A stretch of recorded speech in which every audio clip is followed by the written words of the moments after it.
Breaking news, sino ang dapat ma-impeach? VP Sara o si Marcos Jr.? Ayan, syempre itong balitang ating matutunghayan ngayon ay nagmula kay Update Pinas News. At syempre ito po ang inyong lingkod na si BT na magbibigay ng reaksyon at komento dito sa video na ating matutunghayan ngayon.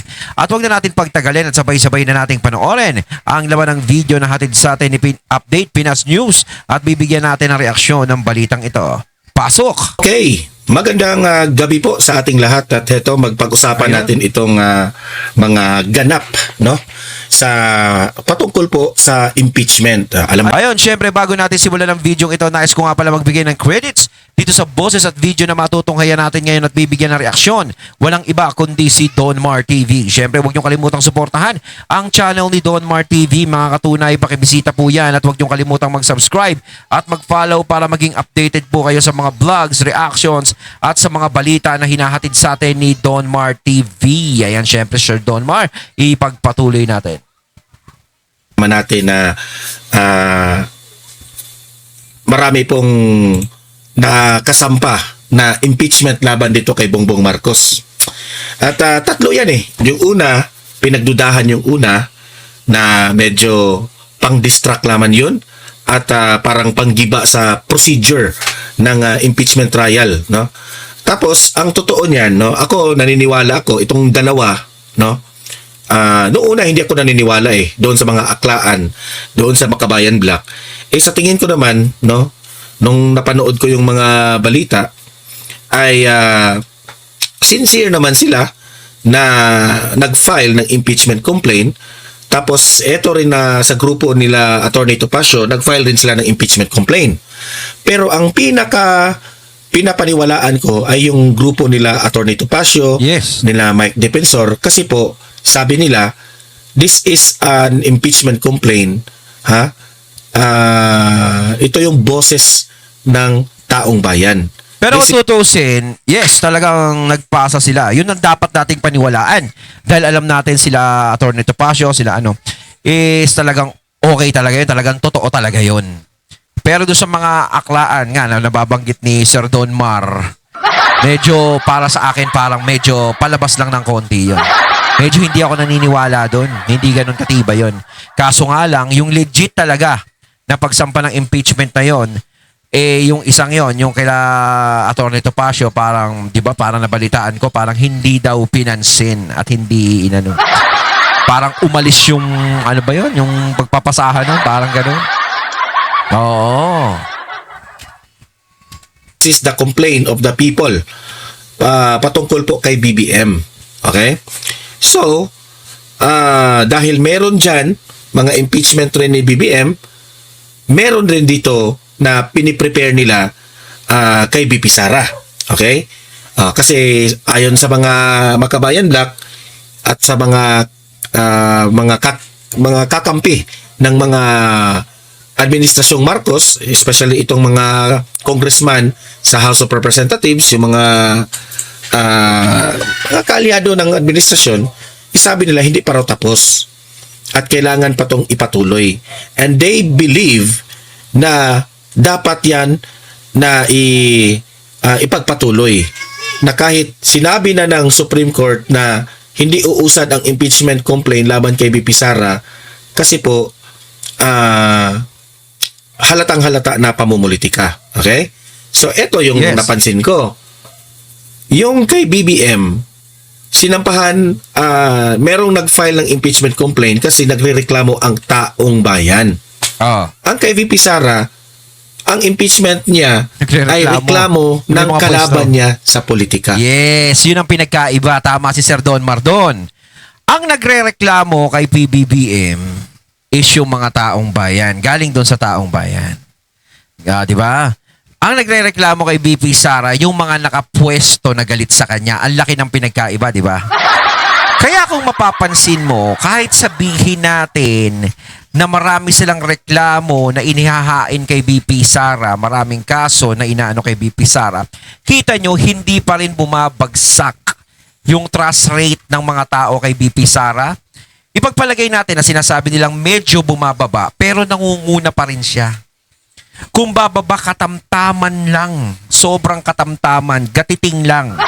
Hindi katulad dito sa kay BBM nga, is bumababa talaga ng todo, nagne-negative. No? Kaya kita mo naman, malalaman mo dito kung sino talaga yung gustong ma-impeach ng mga tao. Doon pa lang sa survey na yon. Pero sinasabi nga ng palasyo na hindi namin binabasihan ang survey na trust rate na yan, na walang tiwala sa Pangulo ang mga tao.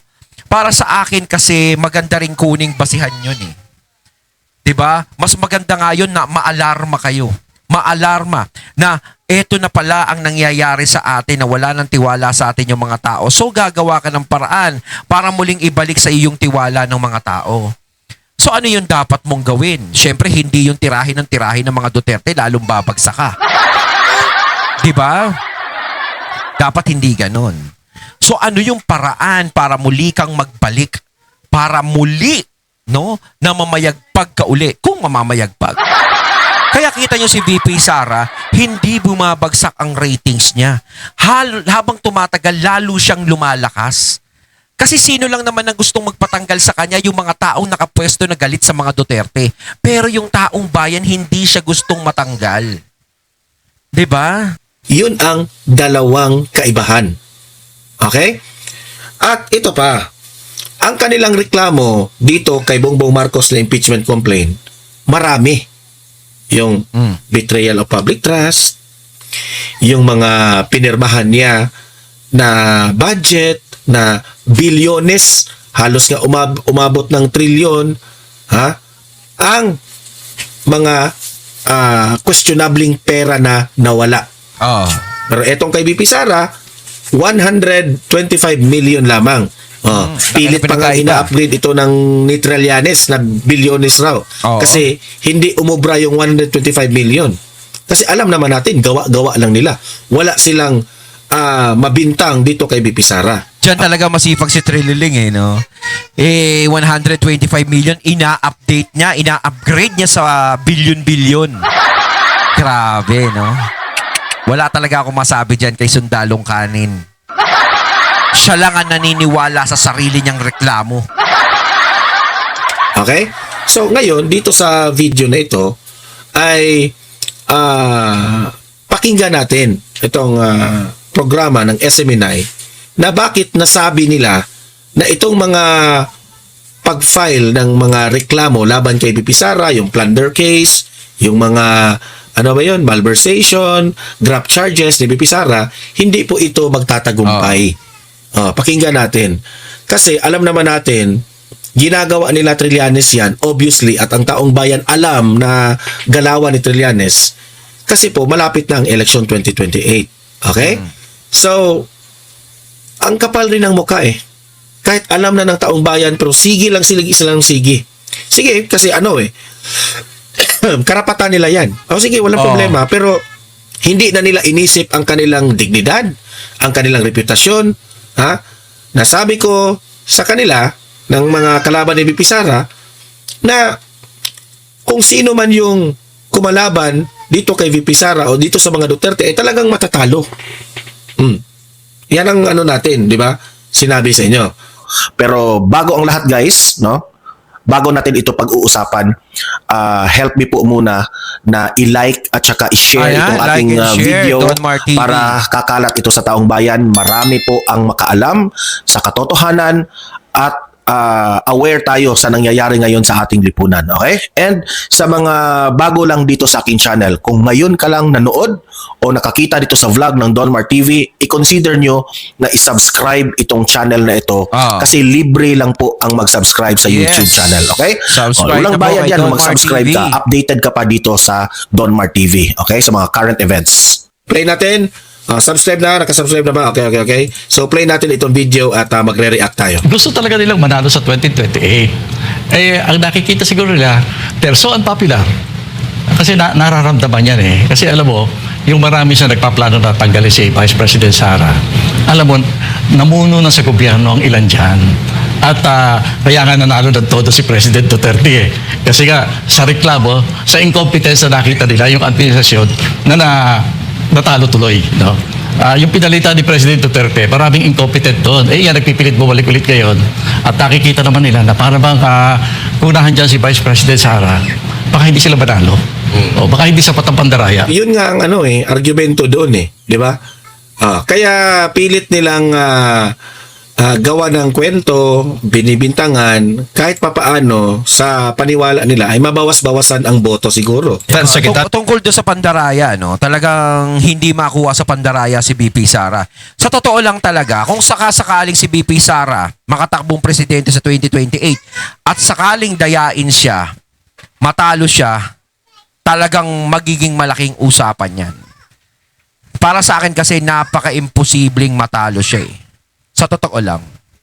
'Di ba? Kaya nga ito ginagawan siya ng paraan para hindi makatakbo sa 2028. 'Di ba? Hinaharangan. Hinaharangan siya para hindi makatakbo kung ano-ano ang ginagawa nila. So, ibig sabihin nun is alam nila sa sarili nilang malakas na kandidato si BP Sara bilang presidente sa 2028. 'Di ba? Kaya kung dadayain man siya at matalo siya, malalaman ng mga tao talaga yun. Alam talaga yun. Talagang bulilyaso talaga. Ibig sabihin, halatang halata. 'Di ba? Halatang halata yun. Kaya syempre, para malinis, mas maganda na hanggat hindi pa nagte-2028 o kalahatian ng 2027, matanggal na si BP Sara, parang ganun. Kaya masyado nilang tinatrabaho. Kaya kita nyo, napakaraming problema ng Pilipinas. O kita mo, sino lang ba ang tinututukan? Ang mga Duterte, si Sara Duterte. Lalo na si Trililing. 'Di ba? Kita nyo, talagang kahit napakaraming problema na dapat niyang kondinahin, si BP Sara pa rin ang kinukondina niya. Oh. Walang iba kung this is Secretary Norberto Gonzales. Sir, good morning at welcome back sa ating studio. Ay, good morning. Good morning. Opo, at unahin natin itong usapin sa impeachment complaint laban kay Pangulong Bongbong Marcos yan. Jr. May unang impeachment complaint na tinanggap na ng Secretary General. Kahapon may dalawa sana na dapat ihain dyan sa Kamara. Kaya lang, wala po yung Secretary General. Kaya hindi po tinanggap. Lalo na itong pangatlong... at ang sabi nila, wala raw ang Secretary General dyan. Labag rin raw din yan sa batas ng Pilipinas. Yan ang sabi ni Atty. Tipacio. Impeachment complaint laban kay PBBM. Sa Diba, imagine that one. Kasi natatakot sila na uusad ang impeachment laban kay BBM. Hindi natanggap. May pa-absent pa sila. Diba? Natakot ba? Natakot sila? po ninyo, ano bang basa po ninyo dito sa hindi pagtanggap ng Secretary General sa opisina niya nitong mga reklamo laban sa Pangulong Bongbong Marcos Jr.? Kasi kung siguro gusto nila aksyonan yung nauna, yung number 1. Kasi parang galing sa kanila yun Kasi pag nagkaroon na ng pag-process ng isang impeachment complaint, yung mga susunod, hindi na pwede. Kaya ayaw nilang matuloy yung number 2 at saka number 3. No, kasi alam natin yung number 1, lawyer daw yun ni F. Eliza. Yun Yung number 1 kasi yun mahina Kaya yun yung iuuna. Kung baga sinasabi, unahan yung sa 3 kaso na yun. Pero ang tinanggap lang yung una, pero yung pangalawa at pangatlo ayaw na. Yun ang tatanggapin. Very obvious, iba basura yun. So wala nang impeachment sa 2026 laban kay BBM. Di marunong rin sila, di ba? Yan kaya dinidelay siguro. Opo. Ano bang nakikita mo yung pagkakaiba ng tatlong reklamong ito? Yung mga naghain at nakita po nating mga pumunta dyan sa Kamara para po isampa itong impeachment complaint laban sa Pangulo. Yung nauna, ang tingin natin dyan, intentional yon. Kasi isa yan sa mga pamamaraan para wala nang impeachment complaint na mangyari sa presidente for at least 1 year, no? Kaya yun ang una. Yung pangalawa, hindi ko masyadong mabigyan ng comment yan. Yung pangatlo, seryosong complaint yun. Kaya yan ay talagang pipigilin hanggat maaari. Opo. May nakikita ho ba kayong gray area po dito? Pero kung tutusin yung pangatlo, no, mas malakas yun, no? Sa nangyari na maaring questionin po ang Secretary dahil nga po sa hindi pagtanggap nitong reklamo? Alam mo, bahagi talaga ng away yan di ba? Kaya dapat inaasahan natin yan. Pero tingnan natin, may recourse of course, no? Kasi pwede namang paila ng kaso. Bakit hindi tinatanggap ng Secretary General yan? Nasa batas yan. Meron pwedeng gawing action. Parang nga nagtatago na parang ayaw niya talagang tanggapin Opo. Pero nakikita po niyo parang strategy din na ganung paraan na Sir Norberto, considering na ilang araw na lang ay magbabalik sesyon na ang Kongreso. Alam mo, talagang ang intention ay magkaroon ng isang impeachment complaint na pwedeng ibasura para hindi na magkaroon ng mga kasunod pang impeachment complaints. Ayun, Malinaw totoo. na strategy na ginagawa yan ng ating administration. Ngayon, huwag naman tayo masyadong malungkot kung sakalit hindi matuloy yung nakikita nating tamang impeachment complaint. Kasi sa panahon ngayon, hindi lang naman yung formal na proseso ang importante. Ang pinakamas importante tingin ko ang sentimiento ng bayan. Yung mga puwersa na akala nila hindi nag-iisip ang mga mamamayan, magugulat yung mga yan, no? Medyo nakakaunawa na ang taong bayan. Opo. So sa tingin po ninyo parang may totoo po yung sinasabing na may impeachment fatigue na yung taong bayan ba? Ganun ba, Secretary? Nakikita po ninyo dito? Ganyan talaga yan. Kahit ang lahat ng action ganyan talaga, may assumption tayo na talagang nagmamanipulate na kung kinakailangan para proteksyonan ang opisina ng Pangulo. So, Malinaw yan. Malinaw na malabo pang uusad itong impeachment laban sa Pangulong Bongbong Marcos. Wala nang iba. Takot sila. Kaya ginawa nila yung first impeachment na yan. So, ano masasabi? Saka hindi sila basta-basta papayag na ma-impeach yung Pangulo. Dahil nga lagi nating sinasabi, kapag na-impeach yung Pangulo, alam natin si BP Sara ang magiging presidente, na talagang alam natin na ayaw nilang mangyari yun. 'Di ba? Hindi nila pinahihintulutang mangyari yun. Kaya hindi nila pahihintulutan yung impeachment na yan. 'Di ba? Kasi kung gusto nilang matanggal yan si BBM, napakadali lang sa kanila eh. Hindi na sila gagawa ng mga ganyan. Na talagang kung gusto nila si BP Sara ang pumalit, madali lang yan. Pero hindi. Talagang ayaw talaga nila sa susunod na papalit. Diba? Pero kung si BP Sara hindi siya ang vice president, tagilid si BBM. Sa totoo lang. Pero ako, parang sa akin kasi nakikita ko. Kung si BP Sara na ma-impeach siya, wag naman sana, malamang ko si BBM tagilid din. Sa totoo lang. Parang tagilid. Siyempre, ikaw ba, magtitiwala ka ba sa mga dati mong kalaban? Sa mga dati mong kaaway? Na alam mo naman na dekada nyo ng kalaban, lalo na yung mga dilawan. Makakaliwa. No, siyempre, gusto nilang makabalik sa pwesto. So, siyempre, wala silang magagawa kundi kain-tae. Makikisama sila sa'yo kahit ayaw nila. 'Di ba? Ngayon, galit nyo si BP Sara at alam nila na malakas si BP Sara, kaya doon din sila magagalit. Doon din sila makikisama na mawala ang Duterte. Dahil nga, syempre, gusto kong bumalik eh. Gusto namin bumalik sa posisyon. So, kailangan linisin namin yung daan. Kailangan matanggal kung sino yung magiging tinik sa daan namin. So, kung si Sara Duterte ang tinik sa daan namin, kailangan niya ng unang matanggal. Kasi kung ito nga sinasabi ko, kung sino man ang itutulak ng administrasyon sa susunod, sa eleksyon, alam nila kaya nilang talunin. Dahil sinasabi ko nga paulit-ulit din, natalo na ni Leni Robredo si BBM. Diba? Kumpiyansa sila na matatalo nila yun. At alam nila na malaki na ang naging kabawasan ng mga taong bumoto sa Pangulo dati noong 2022. Kaya iniisip nila malaki ang pag-asa nila. Kung mawala si BP Sara, matira ang dito, madali na nilang matatalo yun. Diba? Kaya kasi BP Sara yung tinututukan eh. Ng isang impeachment complaint na pwedeng ibasura para hindi na magkaroon ng mga kasunod pang impeachment complaints. Malinaw na strategy na ginagawa yan ng ating administration. Ngayon, huwag naman tayo masyadong malungkot kung sakalit hindi matuloy yung nakikita nating tamang impeachment complaint. Kasi sa panahon ngayon, hindi lang naman yung formal na proseso ang importante. Ang pinakamas importante tingin ko ang sentimiento ng bayan. Yung mga puwersa na akala nila hindi nag-iisip ang mga mamamayan, magugulat yung mga yan, no? Medyo nakakaunawa na ang taong bayan. Opo. So sa tingin po ninyo parang may totoo po yung sinasabing na may impeachment fatigue na yung taong bayan ba? Ganun ba, Secretary? Nakikita po ninyo dito? Ganyan talaga yan. Kahit ang lahat ng action ganyan talaga, may assumption tayo na talagang nagmamanipulate na kung kinakailangan para proteksyonan ang opisina ng Pangulo. So, Malinaw yan. malinaw na malabo pang uusad itong impeachment laban sa Pangulong Bongbong Marcos. Wala nang iba. Takot sila. Kaya ginawa nila yung first impeachment na yan. So, ano masasabi nyo kay Bongbong Marcos?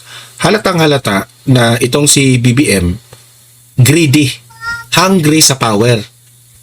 Si Duterte nga dati, laging sinasabihan, mag-file ng impeachment complaint laban kay Duterte, mag-file.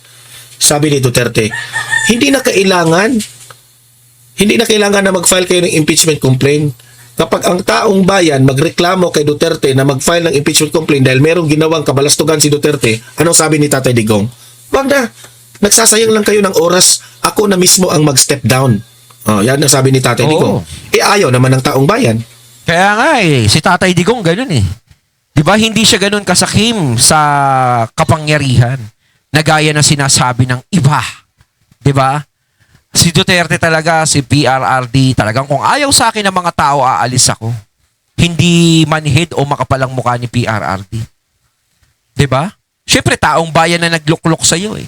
Kung ayaw na ng taong bayan sa serbisyo mo, taong bayan din na may karapatang magtanggal sa'yo. Hindi yung mga taong nakaposisyon lang dahil ayaw sa'yo. 'Di ba? Dahil ayaw nila sa'yo, dahil kinakalaban ka nila. 'Di ba? Hindi dapat ganon. Diba? Hindi kagaya ngayon. Ang taong bayan, panawagan si BBM, resign. Pero ang kapal pa rin ng mukha ni BBM. Kasi hungry for power. Kasi para sa akin, kahit sabihin natin na kahit gustuhin man niyang bumaba siguro, parang hindi pa rin papayag yung mga kasama niya eh. 'Di ba? Kasi ito lantaran mga tao, pinapakita ayaw na sa iyo eh. Although meron pa rin naman sinasabi ng mga taong gusto pa rin siya, syempre. Syempre, hindi naman mawawala yung supporter niya eh. Nandiyan pa rin yan eh. Kaya nakikita pa rin natin na gusto pa rin nila yung pamamalakad niya. Pero tayo kasi, nakikita kasi natin hindi na tayo nakukontento eh. Parang, parang hindi tayo, wala tayong nararamdaman na pag-angat o lalo tayong parang nakukulong sa kuweba, parang ganun ba yun? Lalo tayo lumulugmok, lalo nakakainis yung mga ganyan-ganyan na mga kurakutan na yan, di ba? Talagang parang nakakainis na. Kaya gusto natin mag-iba na ang pamumuno. Di ba? Pero kung ayun siya, sabihin na ayaw niya, kahit sabihin niya, ayoko na kaya, o pakinggan ko na kaya yung mga tao, hindi rin siya papayagan ng mga taong nakapaligid sa kanya, malabo eh. Di ba? Kasi nga, alam na mangyayari kung pag siya umalis eh. Di ba? Kaya no choice. No choice. Talaga kailangan niya mag-stay. Pero depende na lang talaga kung sa pilitan talaga na talagang taong bayan nagsama-sama talagang ayaw talaga sa kanya, pakitang ayaw namin talaga sa iyo, ayun. 'Di ba? Parang talagang makapal na lang talaga yung mukha mo pag hindi ka pa bumaba. Yung halos milyon-milyon na nakikita mo talagang ayaw sa iyo, nako, food shot. Huwag ka na mag-endorso kung ganun kadami makikita mo na ayaw talaga sa'yo. Greedy. Yan ang kaibahan ng dalawang leader. Junior. Baka, pero sinasabi ko nga, ang importante tingnan nilang mabuti, umuusad ba ang mga aksyon na nanggagaling na sa taong bayan. Yun ang importante ngayon kasi dalawa yan eh. Yung formal at saka informal. Titignan natin kung anong mauna. Opo. Doon sa grounds ng impeachment complaint laban kay Pangulong Bongbong Marcos Jr., pagbatayan natin yung unang impeachment complaint na inihain itong si Attorney De Jesus at nindorso nga na isang kongresista, Sir Norberto. Isa sa mga grounds doon, yung hindi nga pag-veto ng unprogrammed funds, yung pag-surrender o kidnapping kay Pangulong Bongbong at kay dating Pangulong Rodrigo Roa Duterte at yung pagtatag ng ICI bilang shield palanggada para sa Pangulo at yung mga kickbacks na nakukuha mula sa mga ghost flood control projects at iba pa. Sa tingin po ninyo, ito ay mga lehitimong mga basehan o grounds para po sa isyong impeachment laban sa isang nakaupong Pangulo? Alam mo, ang problema natin sa impeachment complaint, hindi naman yung legitimacy o ganda ng petisyon na pinag-uusapan niya kasi politika yan eh. Yan ay nasa salalay kung ano ang gagawing aksyon ng dalawang houses of Congress. At saka pangalawa, sa simula, hindi pa iyan ang pagbabatayan ng impeachment. Iti-technical muna yan. Yung mga substance form, titignan niya kung tama yung pagkakagawa. Doon pa lang magkakatalo na yan. Kaya ang tingin ko, yung first impeachment complaint design para i-reject. No? Pero dahil na-action na, ang intention talaga, wag lang magkameron ng susunod pang impeachment complaints. Yan lang ang intention niyan. Kaya kahit ano ilagay nila dyan sa... Anong analysis ko dyan? Hindi talaga. Malabo rin na ma-impeach itong si BBM eh. Gagawin nila ang lahat. Dahil, itong taong to? Hungry yan sa power. Gagawin talaga nila. Yung unang impeachment complaint, nagdududa talaga ang taong bayan na grupo rin yan. Secretly. Kita na yan. Ang nag-utos niyan, kampo ni BBM. Matalino rin sila. Ganyan. Ano yung vlog ko kanina? Patungkol sa budol na windmill. Okay? Yung budol na windmill energy. Nakuha tayo doon. Naakit tayo doon sa propaganda na yun. Kaya binoto natin ito. Tutusin talaga, ang dami nating napaliwala. Lalong-lalo na doon sa 20 pesos na bigas. Ang dami talagang kumagat doon. Buti nga yung kay Senator Alan di ba? Kay Cayetano, nabura na sa isip ng tao dahil sa pinapakita naman ni Senator Alan kahit papaano bumawi siya. 'Di ba? Yung dati kaya siya nanalo ng matindi dahil yung pangako niyang 10,000 kada pamilya. Pero talaga nagalit sa kanya yung mga tao. Pero ngayon binabawi niya naman na sa pamamaraan na talagang itinatama niya kung ano yung nangyayari sa Senado. Isa siya na nakikipaglaban sa tama. Kaya maganda yun. Kahit pa paano nakakalimutan na natin yung boy 10K na tinatawag sa kanya. Kaso ito namang talagang hindi talaga mawala sa isip natin na para tayong nauturo. 20 pesos na bigas, ganyan-ganyan. Ang dami di ba? Tapos yung closeness pa nila ni BP Sara, talagang dami na bulag. Kala natin, forever na yung pagkakaibigan No, nalaman natin, hindi sila magkaibigan, si Senator Amy talaga kaibigan, hindi sila close. Parang lang yun, parang pelikula lang yun nangyari. Doon lang sila magkakilala, doon lang gano'n. Yung na-posisyon na, ayan na, pangungot na. Itong taong ito. Ngayon naman, kung maniniwala kayo sa first impeachment dito kay BBM na magpabudol lang kayo ng magpabudol dyan. Ayun, natating nato ngayon ng video na nagmula kay Update Pinas News at syempre natunghayan natin si Sir Norberto Gonzales at ang SMNI na pinagkakatiwalaan natin talaga. Dyan tayo nakikinig ng mga balita. No, talagang legit dyan. No, kayo mga katunay, anong masasabi nyo tungkol dito? Comment lang po kayo sa comment box. So once again, I'm BT and I'm out. Peace.